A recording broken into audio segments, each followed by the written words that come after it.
ایران نے امریکہ کے ساتھ امن مذاکرات کے لیے شرائط نرم کر دی۔ امریکی اخبار وال اسٹریٹ جرنل کا دعویٰ، رپورٹ کے مطابق تہران نئی تجاویز میں ناکہ بندی کے فوری خاتمے سے دستبردار ہوگا۔ ایران آئندہ ہفتے پاکستان میں مذاکرات کرنے پر بھی آمادہ ہو گیا۔ ایران نے پاکستان کے ذریعے امریکہ کو 14 نکاتی تجاویز بھیجی ہیں۔ تجاویز میں جوہری پروگرام اور میزائل پروگرام پر بات چیت نہیں ہوگی۔ ابنائے ہرمز کھولنے پر گفتگو ناکہ بندی ختم کرنے کے عمل سے مشروع کر دی۔ امریکی صدر ڈونلڈ ٹرمپ کا ایران کی نئی تجاویز پر عدم اطمینان کا اظہار۔ کہتے ہیں ایران ایسی چیزیں مانگ رہا ہے جن سے مجھے اتفاق نہیں، صورتحال پر خوش نہیں، چاہتے ہیں ایران کے پاس ایٹمی ہتھیار نہ ہو۔ ایران کی موجودہ قیادت الجھن کا شکار ہے، ان میں کوئی کچھ کہتا ہے، کوئی کچھ۔ ایرانیوں کو پتہ ہی نہیں ان کی قیادت کس کے پاس ہے۔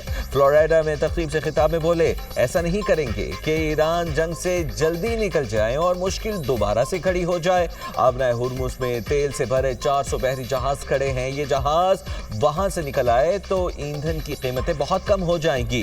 امریکی صدر نے شکوہ کیا کہ ہمیں اس جنگ میں نیٹو سے کوئی مدد نہیں ملی، حالانکہ ہم ان پر کھربوں ڈالر خرچ کرتے ہیں۔ ایران کی سفارتی کوششوں میں تیزی، وزیر خارجہ عباس اراغچی کا 6 ممالک سے رابطہ۔ قطر، ترکی، سعودی عرب، مصر، عراق اور آذربائیجان کے وزرائے خارجہ سے گفتگو۔ ایران کے نئے امن منصوبے سے آگاہ کیا، کہا تہران پائیدار جنگ بندی اور آبنائے ہرمز کی بحالی کے لیے سنجیدہ ہے۔ کشیدگی میں کمی کے لیے امریکی مطالبات میں لچک ضروری ہے۔ اپنے بیان میں کہا ایران امریکہ کے ساتھ سفارتکاری کے لیے تیار ہے۔ واشنگٹن کو اپنی دھمکی آمیز زبان اور توسیع پسندانہ پالیسی ترک کرنا ہوگی۔ نیتن یاہو کا کھیل، امریکہ کو $100 ارب کے نقصان پہنچا چکے، جبکہ پینٹاگون جھوٹ بول رہا ہے۔ ایران جنگ کی لاگت بتائی گئی رقم سے 4 گنا زیادہ ہے۔ اسرائیل فرسٹ کا ہمیشہ مطلب امریکہ لاسٹ ہی ہوتا ہے۔ دشمنوں کے خلاف معاشی محاذ پر جدوجہد بھی ناگزیر ہے۔ ایران کے سپریم لیڈر مجتبیٰ خامنہئی کا بیان، کہا ملک کو اپنے دشمنوں کو شکست دینے کے لیے معاشی میدان میں بھی لڑنا ہوگا۔ ایران نے فوجی محاذ پر دنیا کو اپنی ترقی اور برتری دکھا دی، اب معاشی اور ثقافتی جہاد کے مرحلے میں بھی دشمنوں کو ناکام بنانا ضروری ہے۔ عوام مقامی طور پر تیار کردہ مصنوعات کے استعمال کو ترجیح دیں، کاروباری افراد ملازمین کو نوکری سے نہ نکالیں۔ ایرانی رہبر اعلیٰ کے مشیر محسن رضائی کا کہنا ہے امریکی وزیر جنگ جغرافیے کے بارے میں کچھ نہیں جانتے۔ پیٹ ہیگسیت کو ایران، آبنائے ہرمز اور خلیج فارس کی پیچیدگیوں کے بارے میں معلومات نہیں۔ امریکی وزیر جنگ کو معلومات ہوتی تو اپنی فوج کو دلدل میں نہ پھنساتے۔ امریکی ابھی خلیج فارس اور بحیرہ عمان میں بہت سے سبق سیکھیں گے۔ ایرانی بندرگاہوں کی ناکہ بندی، امریکی فوجی کارروائیوں کا تسلسل ہے۔ ایرانی صدر مسعود پزشکیان کا کہنا ہے صبر و تحمل اور مفاہمت کا مظاہرہ کیا۔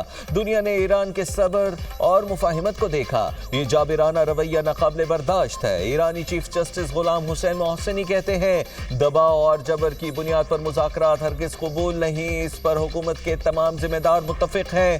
ہم مذاکرات کا خیر مقدم کرتے ہیں لیکن مسلط کردہ شرائط پر نہیں۔ ایران کے ساتھ مسلح کشیدگی ختم ہو گئی، ٹرمپ کا کانگریس کو خط، کہا 28 فروری 2026 کو شروع ہونے والی کشیدگی اب مکمل طور پر ختم ہو گئی ہے۔ 7 اپریل کو 2 ہفتوں کی جنگ بندی کا حکم دیا گیا تھا، بعد میں مزید توسیع کی گئی۔ جنگ بندی کے بعد سے کوئی جھڑپ نہیں ہوئی۔ اس صورتحال میں کانگریس سے 60 روز کے اندر منظوری لینے کی شرط اب لاگو نہیں ہوتی۔ آپریشن ایپک فیوری امریکی مفادات کے تحفظ کے لیے کیا گیا۔ خط اسپیکر کانگریس مائک جانسن اور سینٹ کے صدر چک گراسلی کو ارسال کیا گیا۔ امریکہ کے ساتھ جنگ دوبارہ شروع ہو سکتی ہے، خاتم الانبیاء ہیڈ کوارٹرز کے مطابق شواہد سے ظاہر ہوتا ہے امریکہ کسی معاہدے یا یقین دہانی پر قائم نہیں ہے۔ واشنگٹن سے بیانات زیادہ تر میڈیا کو متاثر کرنے کے لیے دیے جا رہے ہیں۔ امریکہ تیل کی قیمتوں کو گرنے سے بچانے کی کوشش کر رہا ہے، اپنی پالیسیوں کی ناکامی چھپا رہا ہے۔ مسلح افواج کسی بھی نئی جارحیت سے نمٹنے کے لیے تیار ہیں۔ امریکہ کو ایران کے خلاف کسی بھی بے وقفانہ مہم جوئی سے باز رہنا چاہیے۔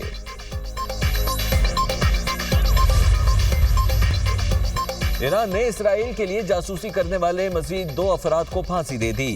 دونوں افراد حساس معلومات غیر ملکی خفیہ ایجنسی کو فراہم کر رہے تھے۔ ایرانی میڈیا کے مطابق ایک جاسوس نیتنز جوہری تنصیب کے قریب سے معلومات اکٹھی کر رہا تھا، دوسرا سرکاری اور مذہبی شخصیات اور اہم مقامات کی جاسوسی کر رہا تھا۔ دونوں مجرم اسرائیلی خفیہ ایجنسی موساد کے ساتھ رابطے میں تھے۔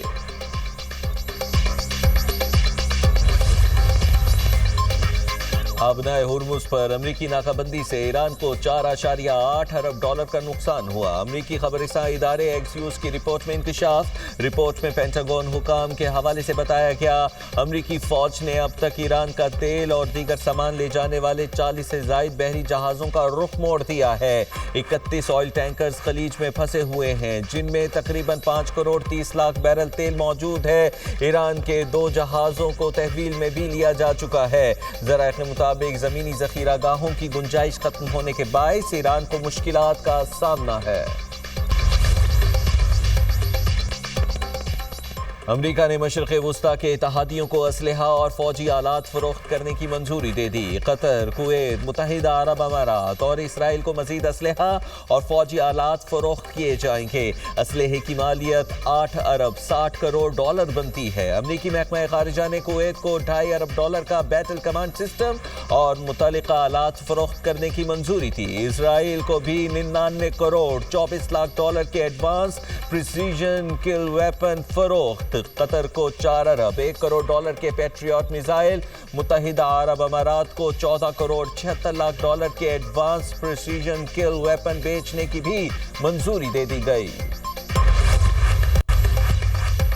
نائب وزیر اعظم اسحاق ڈار کی کویت کے وزیر خارجہ سے ٹیلی فونک گفتگو، دونوں رہنماؤں کا خطے کی بدلتی صورتحال پر تبادلہ خیال، وسیع تر اقتصادی اثرات پر بھی گفتگو کی۔ فریقین نے پاکستان اور کویت کے درمیان مضبوط برادرانہ تعلقات کا اعادہ کیا۔